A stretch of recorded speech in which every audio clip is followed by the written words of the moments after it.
Hello, xin chào mọi người, chào mừng mọi người đã quay trở lại với Trong Mộc Vlog. Thì như mọi người từng biết là trước đây mình đang sử dụng là một cái nón lật hàm HJC i80.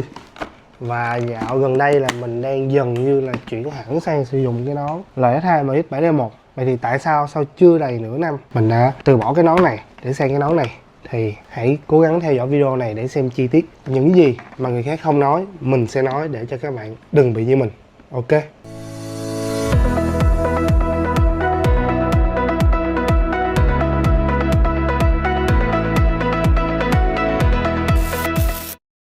HJC i80.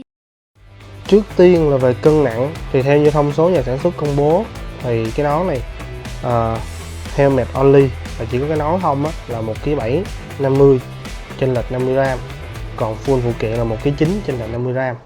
Thì chênh lệch 50g ở đây là liên quan tới cái mút ở trong, mút dày, size càng nhỏ thì mút càng dày nó sẽ nặng hơn tí xíu đó. Còn cái phụ kiện là cái mái che này, có nghĩa là tháo mái che này ra sẽ nhẹ hơn được khoảng 150g ha mọi người ha. Thì bây giờ mình sẽ cân thực tế trên cái cân này. Cái cân này cân được 5 kg nè. Thì thực tế xem là nó bao nhiêu ký ha mọi người.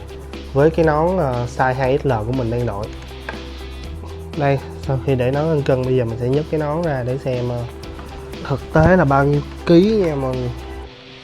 Đây, 1815 là 1,8 kg. Chưa tính đến cado nha mọi người. Ok, bây giờ mình sẽ cân. Đây là trọng lượng của cái camera này. Rồi, 179g. Tiếp theo là cái cado 59g. Và tiếp theo là cái mao gắn cầm 80g nữa. Thì tổng cộng của cả ba cái này khi mà gắn lên trên cái nón của mình nữa mọi người thì nó sẽ đâu đó là khoảng tầm 300g nữa, hơn 300g. Thì với trọng lượng của cái nón khi nãy và ba cái này khi mà gắn lên trên nón thì mà đi thì cái nón nó ngót nghét đâu đó khoảng 2,2 kg, thì nó rất là nặng luôn. Đó là lưu ý đầu tiên liên quan đến trọng lượng của cái nón này. Và lưu ý thứ hai là phần mút xốp và cái lót của nó ha mọi người ha. Thì mọi người cần phải lưu ý là phần mút trắng bên trong của cái nón HJC 80 á mọi người, là nó khá là cứng và cái lớp lót nó cũng khá là mỏng nữa. Đây mình cho mọi người xem nha. Đây là cái độ dày của cái mút, nó rất là mỏng luôn mọi người. Khi mà mình đội đi xa đi lâu nó rất là đau. Khi mà mình mới mua cái nón này mình đi đâu đó khoảng 2-3 ngày thôi, thì với cái quãng đường mà mình đi làm liên tục mỗi ngày từ nhà lên công ty rồi đi về đâu đó nó nghét nó khoảng tầm 80 cây số thì nó khá là nặng. Nó nặng nhưng mà mình cảm thấy chưa thấm được cái nặng đó, tức là mình cảm thấy nó cũng ok bình thường, không vấn đề gì, nhưng mà nó đau nha mọi người. Mình cảm giác nó đau luôn, nó nhức đầu luôn chứ nó không phải là mình mỏi cổ nữa. Thì có thể là do một phần là đó giờ trước đó là mình đội những cái nón carbon quen rồi, còn cái này là nhựa ABS thôi chứ cũng không phải là nhựa composite nữa, nó cũng không phải là sào thủy tinh nữa, cho nên nó khá là nặng đó. Thì mình đội cái này lên đi mình đau nhất là ở cái phần trán, nó tì xuống đây và nó đau. Và thậm chí thêm một cái nữa là nó vì nó khá là nặng và thêm mình gắn cái cam hành trình action cam của mình ở đây nè, nó khiến cho cái đó nó bị cái trọng lượng của nó sẽ giống như nó có một cái gì đó nó cứ xuống như vậy nè mọi người. Nó sụp xuống như vậy là nó trì cái con mắt của mình xuống rất là nhiều, nó trì xuống rất nhiều luôn, cho nên là chịu không nổi. Đi là đi mà mình không mệt mỏi về cái quãng đường mình đi, mà mình mệt mỏi vì cái nón rất là nhiều đó. Thì cái này là cái mà lưu ý cho mọi người. Thì theo như thông tin mình biết là bạn mình cũng đang đội HJC mà bản full face bình thường thì nó cũng tình trạng y chang. Đó là cái đặc trưng của HJC là cái lớp mút và cái lớp lót nó khá là cứng nha mọi người nha. Thì cái giải pháp của mình sau khi mua về được 2-3 hôm chịu không nổi luôn là mình phải mua thêm những cái miếng cái xốp trắng này như mọi người thấy á. Thì nó không phải là cái xốp gốc của cái nón đâu nha mọi người. Nó không phải là cái xốp gốc của cái nón đâu, mà là mình mua thêm rồi là cái lót xe đạp á, mình dán thêm vô.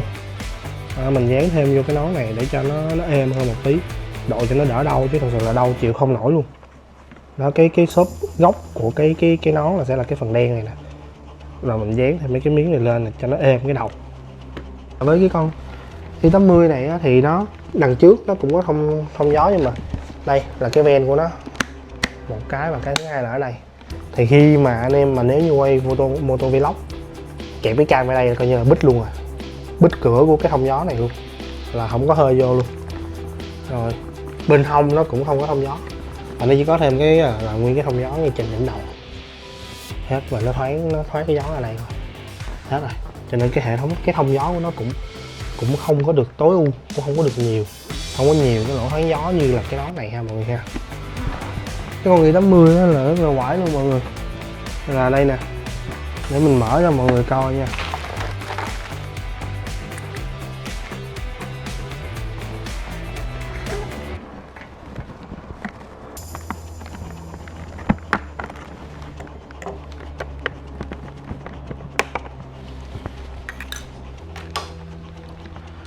Rồi đây cho mọi người coi, ốc của Y80 cái chỗ này lại là ốc bằng nhựa nha mọi người, ốc bằng nhựa.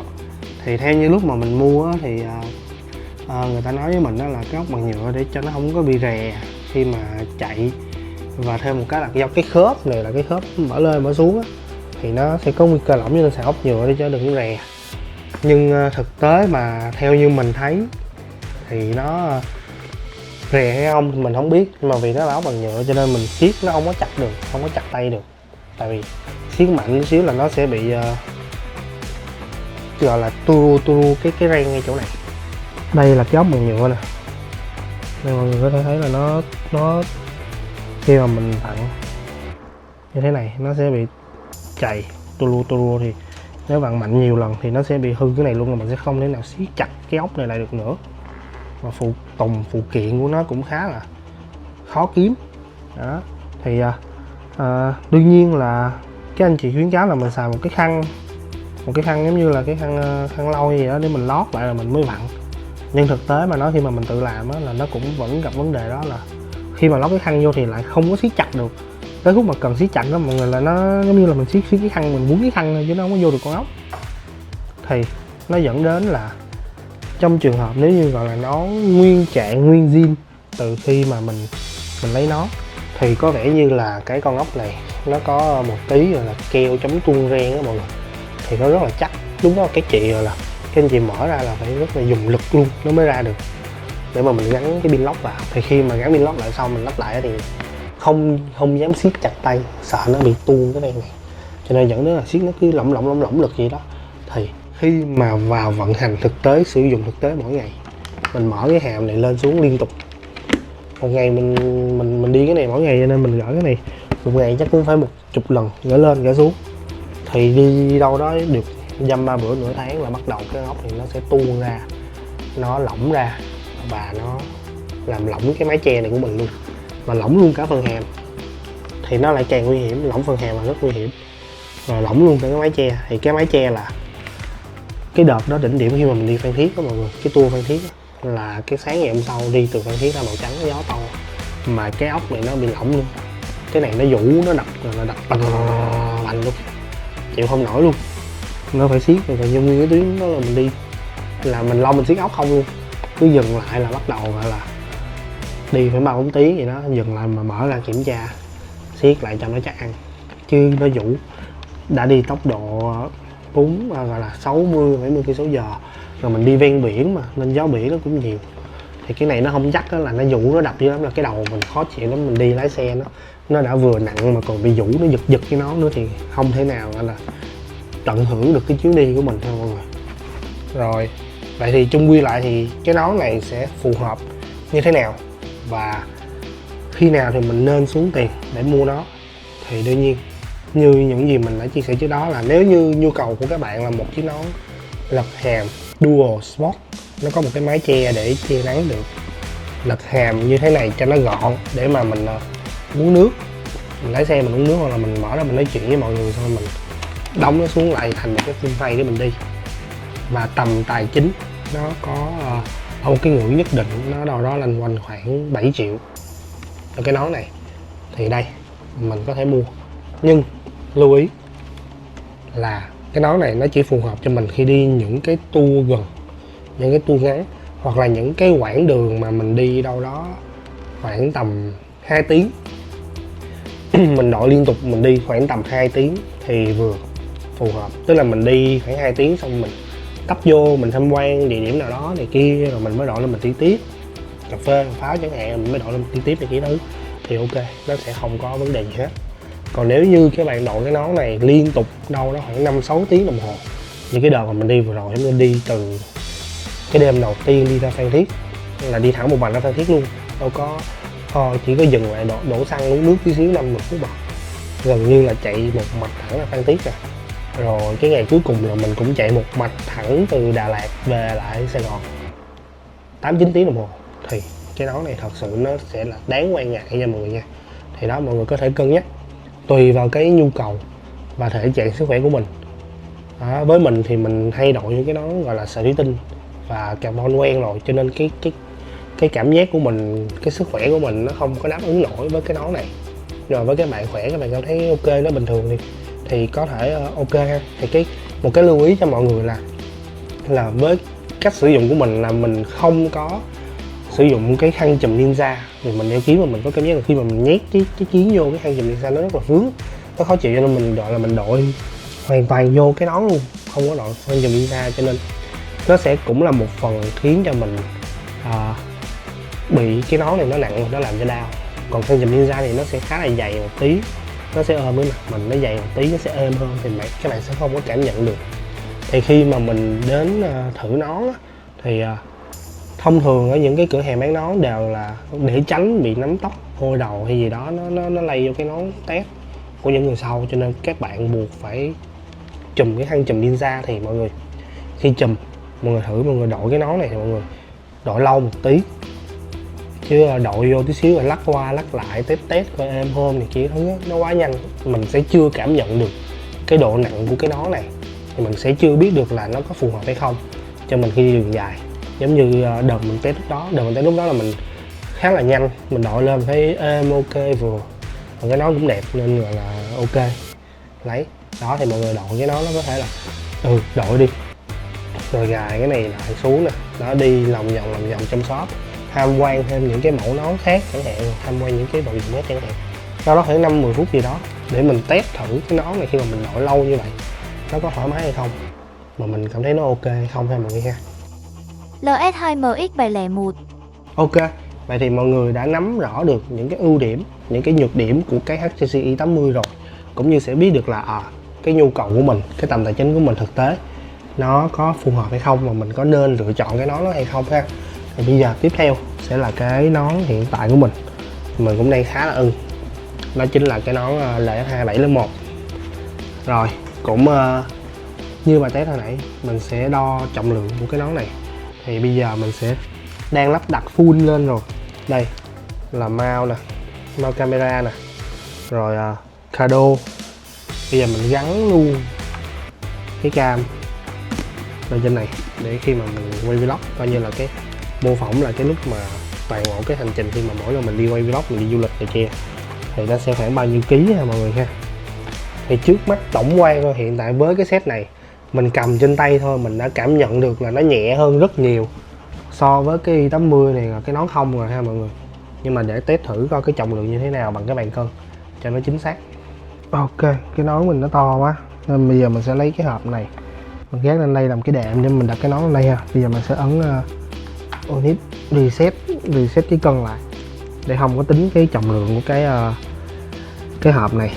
Rồi bây giờ thì sẽ là nhân vật chính của chúng ta. Rồi cùng xem có bao nhiêu ký nha mọi người. 1,994 kg. Đấy, như mình vừa đo thì tổng trọng lượng là 1,994 kg. Thì theo thông số nhà sản xuất đang công bố nè, thì nón không là nó khoảng 1,5 kg thôi mọi người. Đó thì là thêm cả camera, cả cado vân vân này kia thì nó thành khoảng 400 g. Thì tổng cái trọng lượng của con này nó nhẹ hơn cái con i80 đầu đó là khoảng gần nửa ký ha mọi người ha. Tuy nó là một con số này có vẻ nó khá là nhỏ, nhưng thực tế khi mà mình vác thêm lên trên đầu thì nó khác nhau hoàn toàn mọi người, nó khác nhau nhiều lắm nha. Đó, cái trải nghiệm nó khác nhau hoàn toàn luôn. Tiếp theo là về cái hệ thống lỗ thông gió của cái nón này, mình rất là ưng, rất là thích luôn. Đó chính là thứ nhất là lỗ thông gió hai bên cầm, hai bên rồi mình có thể mở hoặc đóng ở đây được. Thì cái việc này khi mà mình gắn cam ở đây mình quay vlog này kia thứ á, nó không có bị ảnh hưởng, gió nó vẫn vào được, nó làm mát cái mặt của mình. Và cái khí động học của nó là thiết kế nó lòn và nó thổi lên trên nha mọi người, là ưu điểm thứ nhất.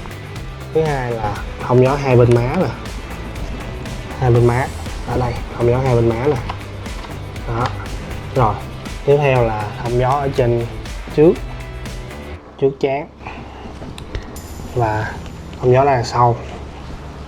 Rồi đi coi còn ở đâu nữa ta. Hết rồi, nhưng mà nó cái thông gió này, cái hơi gió này nè mọi người, cái lỗ này nè, nó đưa thẳng lên đây á. Thì khi mà mình đội cái nón này làm cái gọi là mình rất là bất ngờ. Lúc đầu mình luôn có một cái thắc mắc là không biết là cái anh em đội nón full face và đội kéo kính này lại đi nguyên một cái hành trình nó hầm nó nóng người chết chịu gì nổi. Tại vì ở cái con này mình chỉ cần kéo cái kiếm này thôi, giống như mình đang nhốt trong cái ngục gì đó mọi người, nó rất là ngợp. Thì cái con này lại rất là thoáng, mình không hiểu sao nó thoáng được đến như vậy. Tức là mình kéo cái này lại và thậm chí là mình đứng yên một chỗ khi mà mình nói chuyện, mình quay vlog, mình đứng yên một chỗ mà mình vẫn kéo cái kiến này lại là nó vẫn rất là thoáng. Mình nói chuyện không có cảm giác ngợp hay gì hết, và mình cho dù mình không nói chuyện, mình đứng không thì mình vẫn có cảm giác rất là thoáng, nó mát mát, giống như là nó được thông cái hơi trong cái nón này á mọi người. Rồi và thêm một cái lưu ý tiếp theo nữa là với cái con LX27D1 này, cái ốc mà mở kính nè, đây mọi người có thể thấy cái ốc này là ốc inox, mình vặn lại, mình vặn chắc được, nó không có bị rè, nó không có bị rung, không có rớt ra ngoài. Một cái lưu ý tiếp theo là về vấn đề size nón. Thì LX2 nói chung là cái size nón nó sẽ nhỏ hơn so với những cái nón khác một size nha mọi người. Đó là bạn mình cũng bị, tức là như mình đang đội cái con Y80 nó là size 2XL, nhưng mà qua LX2 mình bắt buộc phải đội là nón 3XL thì nó mới vừa. Đó là anh em lưu ý nha. Cho nên là nếu như mà mình không có thời gian mình ra tiệm mình test nón mà mình đặt online về để gọi là săn những cái voucher giảm giá vân vân này kia thứ, thì cần phải lưu ý là mình phải đặt nón lớn hơn một size. Nếu như mình đang đội bình thường là 2XL thì phải đặt là 3XL ha mọi người ha. Thì như cái nón này của mình ở đây, tuy cái text nó đang để là 2XL, nhưng cái lúc mà mình ra trực tiếp chợ bảo hộ mình test nó, mình thấy á là các anh chị đổi cho mình cái lớp lót của 3XL ha mọi người. Thì đây để mình cho mọi người coi cái lớp lót nha. Đây, lớp lót bên trong của mình đã được đổi sang là size 3XL nè mọi người. Rồi đó, nên mọi người cũng cần phải lưu ý khi mà nếu như chọn nón của LX2 thì lưu ý cái phần chọn size, chứ không thôi đặt về đội không vừa là sẽ rất là bất ngờ nha. Đó. Đây là LX2 7D1. Nên chọn dòng nón nào? Ok, vậy thì nếu như mà các bạn đang là một người chưa biết nên mua nón gì hết, không có quan tâm tới Y80 hay là 77D1, mình chưa biết mua nón gì hết, các bạn đang phân vân giữa việc nên mua nón 3/4 hay là nón full face hay nón lật cầm, thì mình cũng xin chia sẻ thêm với các bạn về kinh nghiệm của mình khi mà sử dụng nó.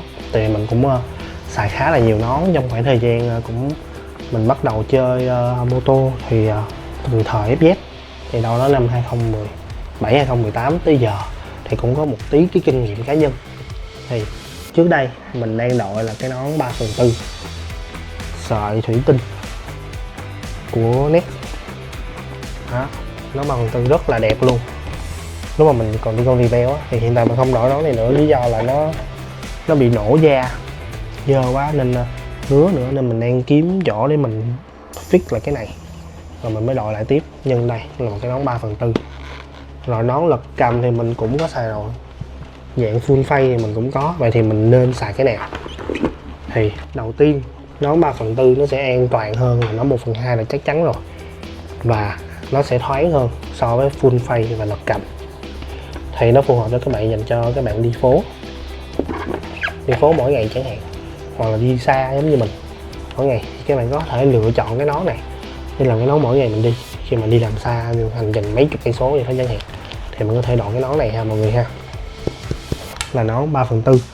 Thì về vật liệu thì cũng vậy, tùy vào tầm tài chính thì đương nhiên bằng nhựa ABS composite nó sẽ rẻ hơn, rồi tới là sợi thủy tinh và tới là carbon. Giống như là hiện tại Lễ Thai mới ra cái nón như carbon mới đâu đó khoảng 6 triệu mấy, như vậy 3/4 6 triệu mấy carbon đó. Rồi cái tiếp theo là về cái lực cầm. Thì khi nào mình nên lựa chọn lực cầm? Thì thật ra là lực cầm nó có rất là nhiều cái ưu điểm. Thứ nhất là nó linh hoạt, nó có thể như thế này, mọi người vẫn có thể làm thành một cái nón 3/4 được. Thậm chí nó có một cái lực cầm lật ra đằng sau của Lễ Thai, cái Advance 2 á, lật ra đằng sau luôn, thì nó sẽ thành một cái nón 3/4 được luôn. Rồi mình muốn thì mình gập cái cầm này xuống là nó thành một cái nón full face. Mình không có nói tới phần mái che, tại vì lực cầm Dual Sport hay là full face nó như nhau, nó chỉ thêm cái máy này thôi nha mọi người. Thì đó, thì lực cầm thì nó sẽ tiện lợi ở việc là như anh em nào thích đội full face, muốn đội full face cho nó an toàn, nhưng mà lâu lâu cần nó linh hoạt một xíu, mở ra được để mà nói chuyện uống nước giống như mà mình chia sẻ, thì đây là một cái nón lực cầm nó phù hợp được với cái nhu cầu của các bạn. Ok, nhưng lưu ý của nó là cầm, vì nó là lực cầm cho nên nó có rất là nhiều cái phụ kiện, những cái accessory để mà làm được cái khớp để mà mở cái cầm lật lên lật xuống như thế này, thì nó sẽ làm cho cái nón của mình rất là nặng nha mọi người nha, rất là nặng luôn. Thì thực tế mà nói là đến bây giờ bản thân mình vẫn thích một cái nón lực cầm Dual Sport, nhưng mà nếu như nó là một cái nón carbon, nó nhẹ hơn, nó thoải mái hơn thì sẽ là ok nhất, perfect luôn. Nhưng mà mình không có tiền mua. Nó cũng là một cái nón của Next, nhưng mà nhập đâu đó, nhập tư nhân ở Việt Nam mình đang phân phối đâu đó tới 20 mấy triệu lần, nên khá là đắt đỏ. Mình chưa có gọi là sẵn sàng để dành một cái số tiền lớn như vậy ở thời điểm bây giờ để mà đầu tư vào cái nón. Thì đây là một cái nón lực cầm, những cái ưu điểm của nó như thế này và những cái nhược điểm mình cũng đã chia sẻ rồi. Rồi đến cuối cùng sẽ là một chiếc nón full face. Thì full face nó sẽ hao giống như thế này thôi, chỉ là không có cái mái che thôi mọi người ha. Thì thật ra con này có thể tháo được mái che rồi ra luôn, nó thành cái full face luôn. Thì đây là một cái nón full face. Ưu điểm là cực kỳ gọi là an toàn, gọi là top luôn rồi. Full face rồi, cái gọi là top an toàn luôn. Nó an toàn hơn cái lực cầm, bởi vì lực cầm nó vẫn sẽ có cái khớp ở cái cầm, nó sẽ có nguy cơ là sụp xịt, và nếu như có ngã xuống thì nó vẫn sẽ xui mà cứng ngay cái khớp của cái cầm, nó sẽ bung cái cầm ra luôn. Còn full face nó là nguyên một khối cho nó sẽ an toàn hơn, nó chắc chắn hơn. Và bù lại vì nó không có phụ kiện để mà lật cầm như cái nón lật cầm flip up, nên nó cũng sẽ nhẹ hơn. Đó, nó nhẹ hơn ha mọi người ha. Lực cầm thì nó sẽ lại có thêm những cái loại lực cầm khác nhau. Như thế này là lực cầm mình lật lên lật xuống được. Còn nếu như trong trường hợp là có những cái nón gọi là nón tháo cầm đó mọi người, là tháo ra luôn. Rồi khi nào mà mình muốn full face thì mình lắp vô, tháo ra luôn, nó thành cái 3/4. Giống như những cái nón Zeus hoặc là cái LS2 OS shifter gì đó, 606 shifter gì đó, thì tháo cầm ra được luôn. Thì nó có ok hay không? Thì với bản thân mình thì nó nên là một cái nón 3/4 thôi, chứ cái tháo cầm đó thì mình đã từng sử dụng rồi. Trước đó mình đã từng sử dụng rồi khi mà mình đi tôi mắt, là mọi người có thể thấy là cái tháo cầm đó nó chỉ là một miếng nhựa mình gắn vô cái khớp một cái kịch. Nó là một miếng nhựa hoàn toàn, nó không có cái gì hết. Khi gắn vô như vậy nó cũng có khả năng sụp xịt, thì nếu như lỡ có accident gì đó thì cái phần đó nó bể, nó sẽ đâm vào cái cầm của mình, nó rất là nguy hiểm. Nó không có độ an toàn cao, mình đánh giá nó không có độ an toàn cao. Còn bù lại lực cầm thì mọi người có thể thấy là những cái khớp ở đây là khớp bằng kim loại, cho nên nó sẽ chắc chắn hơn, để mà nó móc được cái cầm này, nó dính, nó chắc hơn khi mà nó không có bị khi mình gắn vào ha mọi người. Còn cái nón mà tháo hàm thì đa số là bằng nhựa thôi, những cái hàm đó, những cái khớp đó là bằng nhựa thôi, thì mình thấy nó không có an toàn lắm. Đó là trước đó mình đã sử dụng rồi, cho nên mình có thể đánh giá được, chứ không phải là một cái gọi là đánh giá phiến diện về cái gọi là mình nghĩ thôi.